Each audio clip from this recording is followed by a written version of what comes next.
It began with a post. Not a manifesto, not a cry for help, just a message on a small corner of the internet that read, "If you could stop the internet, would you?" Most people scrolled past. One teenager didn't. He was 17. No one really knew his name. But in the span of a single summer, he went from a quiet kid in a bedroom filled with humming computer fans to the center of an online storm that would make governments panic, tech companies scramble, and millions of people question what the internet really is. This is the story of the teen who tried to stop the internet. He lived in Tallinn, Estonia, a country so wired into the web that people there vote online, marry online, even sign laws online. His name was Erik Kasik. Quiet, polite, the kind of student teachers described as bright but distant. He spent nights in front of 3 monitors, glowing like tiny moons, exploring the world through cables instead of footsteps. His parents said they didn't worry.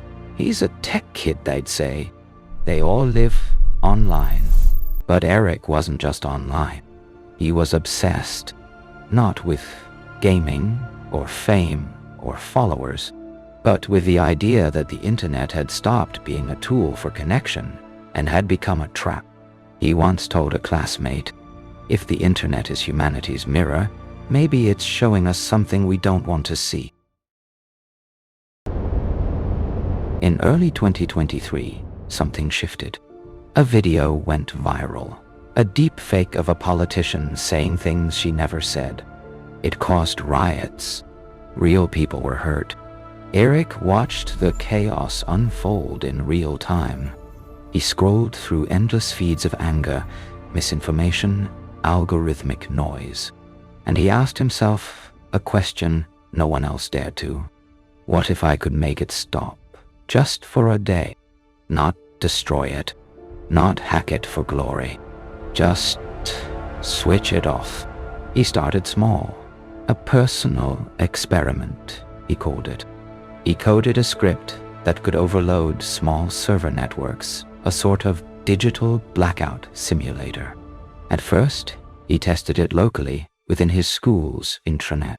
Then he expanded it, targeting isolated nodes, forgotten data centers, abandoned websites that still hummed quietly in the background of the web. It was like flicking off streetlights, one by one, in a city that never sleeps. Each time he'd watch his terminal and whisper, what would happen if they all went dark? It wasn't about power. It was about silence. He wanted to know what silence would sound like in a world that never stops talking. One night in May, his experiment reached beyond what he'd planned. A misconfiguration, a single misplaced line of code triggered a chain reaction. A small European data routing hub went offline for 7 minutes. 7 minutes. In that time, online transactions froze. Social feeds lagged. A drone delivery system in Finland failed mid-flight. It wasn't catastrophic, but for those 7 minutes, people noticed. The world felt slower, and somewhere, a 17-year-old sat in the glow of his monitors, staring at what he'd done, half terrified, half entranced. It didn't take long for investigators to trace the anomaly. Cybersecurity experts from Europol and Cloudflare noticed an unusual pattern. The shutdown wasn't random. It was intentional. At first, they suspected a state actor, then a radical collective, then a lone hacker.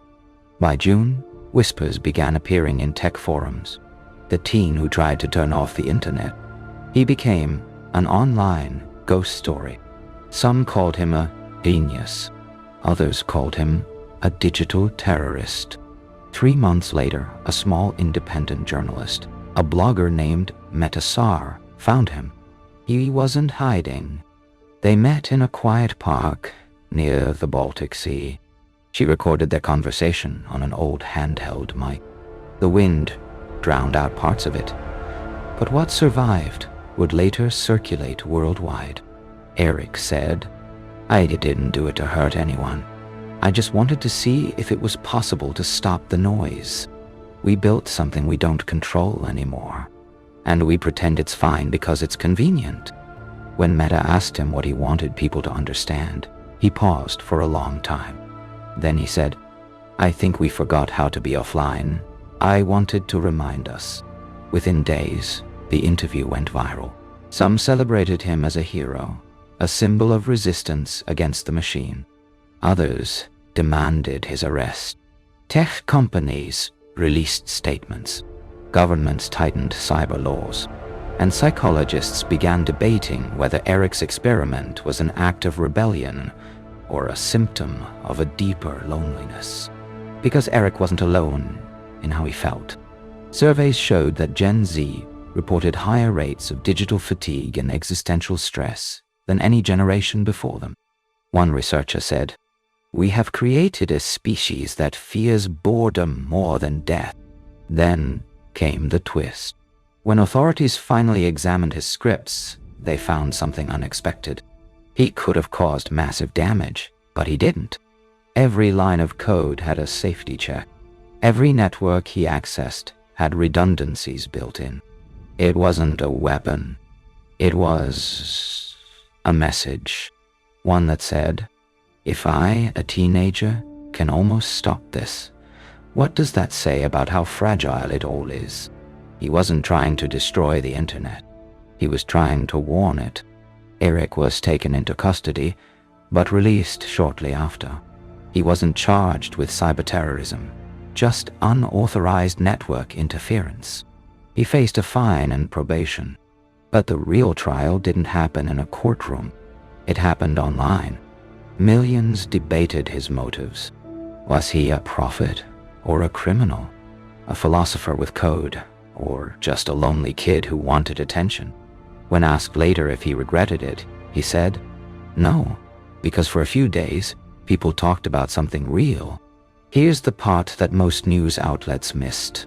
Eric wasn't trying to erase the internet. He was trying to reset it, emotionally, morally, spiritually.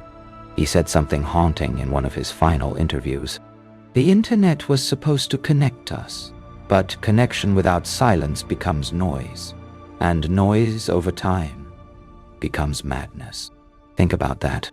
When was the last time you were offline, not out of service, not waiting for Wi-Fi, but truly disconnected? We live in an age where silence feels suspicious, where every quiet moment demands to be filled with scrolling, streaming, or posting. Eric wanted to remind us that maybe the greatest rebellion left is to unplug. After his release, Eric disappeared from the public eye. No one knows exactly where he went. Some say he joined an underground collective of digital ethicists. Others believe he lives on a small island, coding without an internet connection, building something new, something private. His social media accounts went dark. His GitHub page was wiped clean. The last message he left online was just 2 words: "Log off." There's something haunting about youth rebellion when it's aimed at systems, not people. It's not about anger, it's about grief. Eric's story isn't one of destruction. It's one of mourning for a world that traded reflection for reaction, presence for pixels, curiosity for consumption. He wasn't trying to end the internet. He was trying to ask us what we'd become because of it. Sometimes I imagine what would have happened if he succeeded. If for 1 hour the world truly went dark. No messages, no feeds, no constant hum of information. Would we panic? Or would we finally look up, at the sky, at each other, and realize that silence isn't emptiness, it's possibility? Maybe that's what he wanted us to see, that we are the servers now, the networks, the ones capable of choosing when to connect and when to stop. In the end, Eric Kasich didn't stop the internet, but he did something rarer. He made the world pause, even for a second, and ask why it keeps running. Maybe he was reckless. Maybe he was wise. But he was, above all, human. And his rebellion, quiet, poetic, absurd, was a reminder that behind every screen is a person trying to feel alive. Because maybe the real danger isn't that someone could stop the internet. Maybe it's that no one wants to anymore. And if that's true, then the teen who tried to stop it might be the only one who truly understood what it had become. He wanted to stop the noise. And for a moment, he did. The question is, when the next silence comes, will we be brave enough to listen?